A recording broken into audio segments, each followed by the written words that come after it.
Hi, I'm Bill Harvey. Happy holidays. You know, it's often said that this is a time of year where we all feel good and we feel good about each other. And it's been often said, wouldn't it be nice if it could be feeling like Christmas all year long? Well, maybe it can, and maybe it will. What I'm about to tell you is a little story about what science has been doing lately that the public hasn't noticed yet, and actually could change the way we feel all year round. Let's take a look. In ancient times, philosophers noted that there are two types of stuff. The stuff that goes on inside us and the stuff that goes on out there. Eventually, these became the buzzwords mind and matter. Mind and matter were given equal importance by Plato and Aristotle and other classical sages. One deep thinker later on, Bishop George Berkeley, said that mind came first and was the real basic stuff. Many Eastern sages said the same. But soon after that, the whole world ran to the other side of the boat and said that matter was what came first. Matter was the only thing that really matters. By the 20th century, behavioral psychologists were saying that consciousness is just an epiphenomenon, like a kibitz stream that we hear in our heads, but which actually has no connection to our actions. Again, the thing about it is that these little mentioned underpinnings of our present-day world culture are what causes our behavior. These, our basic assumptions, actually channel our day-to-day decisions in ways we're not tracking. Of course the culture would become materialistic. And any thinking we do to try to improve the culture out of its present state will be shallow thinking if we don't go to the roots of why everything has become as it is. So we ran to the materialism side and explained the universe as an accident of collisions of particles produced by a great explosion that started it all. What exploded was the probabilistic quantum foam from which virtual particles continuously try to come into existence. Science never tried to offer any explanation of why the foam existed in the first place, or how come it suddenly exploded, and that was probably a wise decision. The latest theories have suddenly put consciousness back in the picture in a major league way. Einstein was the first, by his use of the observer in his famous thought experiments. But Wheeler and others have gone much further, stating that without consciousness, matter remains probabilistic, and the universe as we know it only comes about once consciousness has somehow arisen.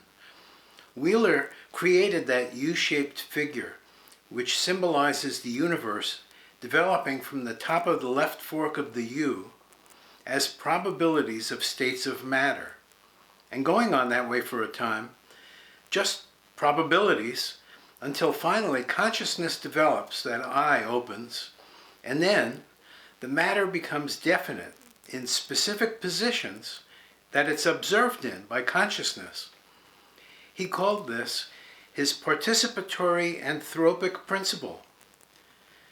I wish I had met Wheeler and could have asked him, but what if it started from one big mind on the right of the U, and then went around to the left and created the matter part?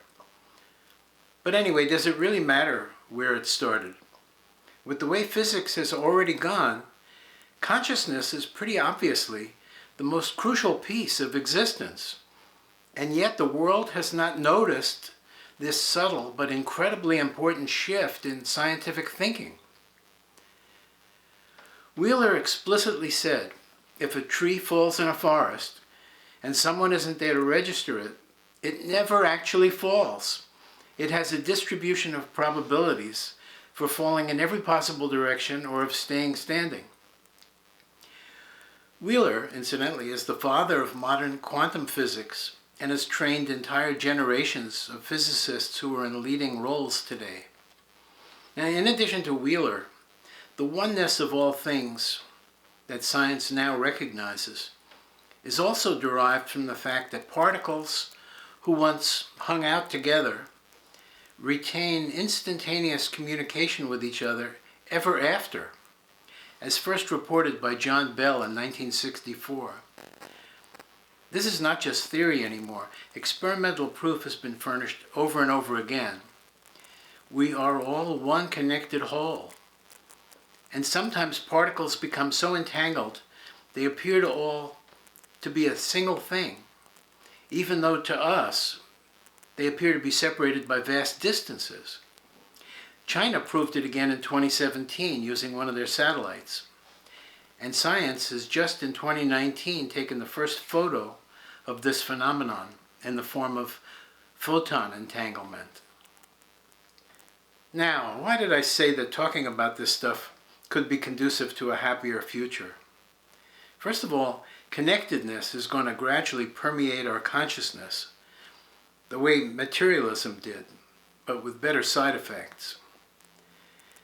Secondly, the one obvious angle science has hung back from considering is that consciousness could have been first, ahead of matter. Let's explore for a moment what the implications are if consciousness came first.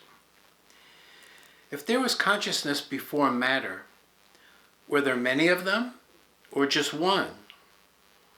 If just one, isn't that what we have always meant by the word God? When I was 11 years old, I wouldn't have liked this line of thinking. My religion was science. I had thrown out all that old bunk that wasn't science.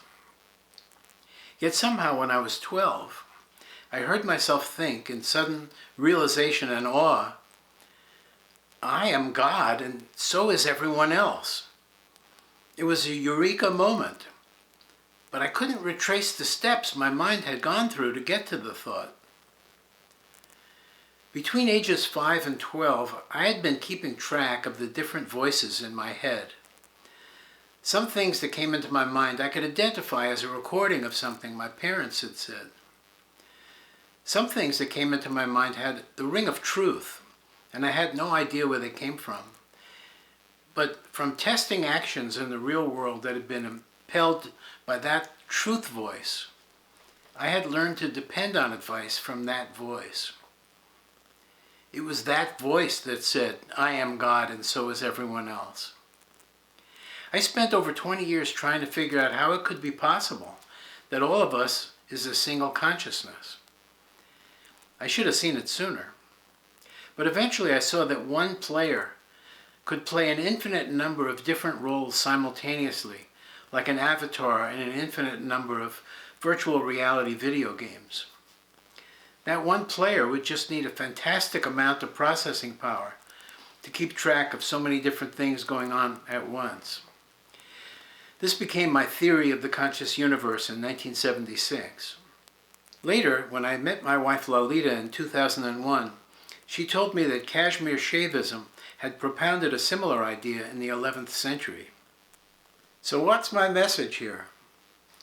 If consciousness came first, we're already living in heaven, and we're only making it seem otherwise by our closed minds and bad decisions. The hunches we get should be paid attention to. The universe we're all part of has a good reason to want to help us. It is us. We should remove the filters that force us to expect the worst of others. We should remove the filters that force us to expect the worst of ourselves. If consciousness is as important as Wheeler says, the universe is as strange, exciting, and awesome as any science fiction story. So why wouldn't this news, as it sinks in, gradually make every day just like Christmas? Once our minds open to the possibility that we're all on the same side, it'll be impossible for the cynicism which has lasted so unshakably for thousands of years to persist. So with all of that in mind, I wish us all a collaborative, creative, constructive year ahead. Happy holidays.